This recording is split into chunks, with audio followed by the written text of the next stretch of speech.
Good morning, students. Today we are going to start with a new chapter, two stories about flying. Our first story is His First Flight, written by Lamb O'Flaherty. Lamb O'Flaherty was an Irish novelist and short story writer. He was a major figure in the Irish literary revival. His cousin John Froude turned his novel The Informer into a film.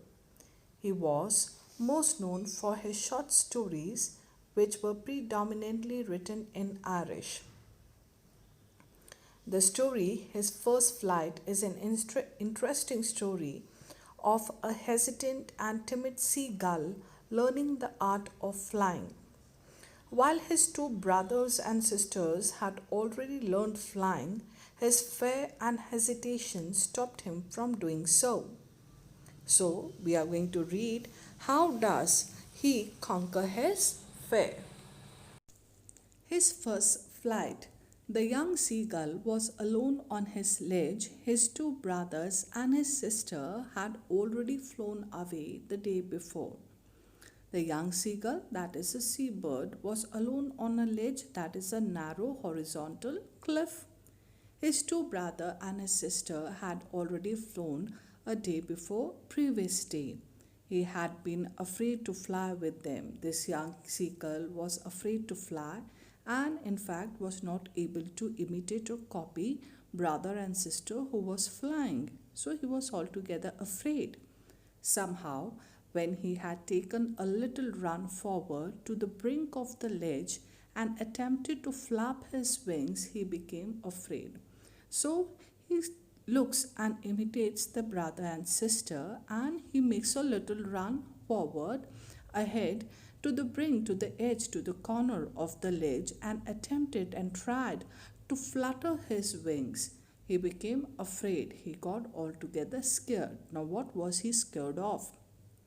The great expanse of sea stretched down beneath, and it was such a long way down, miles down. So this seagull got afraid that the huge expanse, the sea was spread out, and was scared of the height, that it was a long way down, miles down, and he was not able to fly as his brother and sister did a previous day. He felt certain that his wings would never support him, and he got scared and thought might be his wings will not support him and he might fall. So he bent his head and ran away back to the little hole under the ledge where he slept at night. So he ran away from there and he hid himself in a little hole where he used to sleep. Even when each of his brothers and his little sister, whose wings were far shorter than his own, ran to the brink, flapped their wings, and flew away. But his brothers and sister, they altogether very confidently flapped their wings and flew away into the infinite sky. But amazing thing is that their wings were not as beautiful and elegant as this young seagull had. But he failed to muster up courage to take that plunge which appeared to him so desperate. But this young seagull was not able to muster up, to gather up courage to take that plunge, to take that risk, a risk to fly, which appeared to him so desperate. He desperately needed, he desperately desired to fly like his brother and sister, but then he couldn't gather his courage and take that risk to fly and got scared altogether. His father and mother had come around calling to him shrilly. So the father of this young seagull comes to this gull and calls him shrilly, calls him in an unpleasant voice, in a sharp voice, upbraiding him, scolding him, threatening to let him starve on his ledge unless he flew away. So the parents are threatening the young one, the young seagull, that they are not going to provide him with food unless he makes an effort, unless he tries or attempts to fly. but for the life of him he could not move. But then this young seagull was so scared as he did not had faith on his wings, he was not confident and he could not move. But he did not make a try, he did not attempt to fly. That was 24 hours ago. Now, this happened 24 hours back. Since then, nobody had come near him. The day before, all day long, he had watched his parents flying about with his brothers and sister, perfecting them in the art of flight, teaching them how to skim the waves and how to dive for fish. Now 24 hours have gone. The brother, sister, parents, nobody came near this young seagull. Moreover, the parents were there to teach his brother and sister how to fly, the art, the perfection in the art of flying, and how to skim, that is to move lightly just above a surface of water, and how to skim the waves and to look for food, to dive for fish. He had, in fact, seen his older brother catch his first herring and devour it. And he saw that how his brother caught his first fish and how he gladly ate one, standing on a rock while his parents circled around praising a proud cackle, and how the parents celebrated the brother's success in catching and learning the art to dive and to catch a fish, and they expressed this happiness with a cackle that is an unpleasant voice.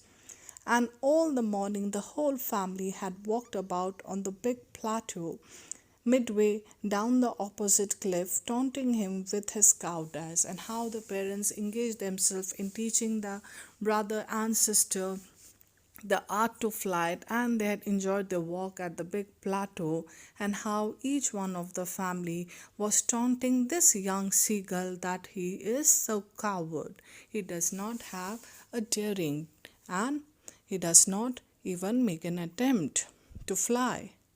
The sun was now ascending the sky, blazing on his ledge that faced the south. And now the sun had risen, and it was shone brightly on the ledge. He felt the heat because he had not eaten since the previous nightfall. He can feel the warmth, the heat of the sun. Moreover, he had not eaten from the previous night, so he felt the heat badly. He stepped slowly out to the brink of the ledge, and standing on one leg with the other leg hidden under his wing, he closed one eye, then the other, and pretended to be falling asleep. Now, to gain the attention of the family, the parents, brothers, and sister, he stepped out slowly to the edge of the ledge, and he pretended that he put one leg hidden under the wing, and he pretended as if he was sleeping. Still, they took no notice of him, so nobody is taking notice that how this young seagull pretends to as if he is sleeping. He saw his two brothers and his sister lying on the plateau, dozing with their heads sunk into their necks, and he notices that how his two brothers and sister are sleeping on the plateau, and how they are dozing, they are sleeping with their heads sunk in their necks. His father was preening the feather on his white back, and the father is maintaining his feathers. Only his mother was looking at him. She was standing on a little high hump on the plateau, her white breast thrust forward. It is his mother who was noticing this young seagull from a plateau. Now and again she tore at a piece of fish that lay at her feet, and then scraped each side of her beak on the rock. So the mother was tearing the fish that was lying at her feet, and how she was scraping now and then her beak onto the rock. The sight of the food maddened him. How he loved to tear food that way, scraping his beak now and again to wet it. And seeing the food, the this young seagull was altogether maddened. He was hungry, and he was maddened to see the mother holding this fish in her beak, and He remembered that how he loves to tear food and how he loves to scrape his beak now and then onto the rock to sharpen it. Ga, ga, ga, he cried, begging her to bring him some food. And this young seagull is crying, begging as he's very hungry that he wants to have food.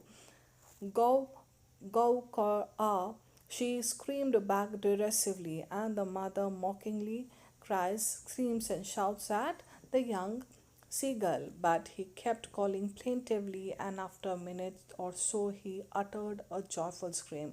But this young seagull is all sorrowful and crying because of hunger, and he got excited. He got altogether, he was surprised, excited, and joyful. Why?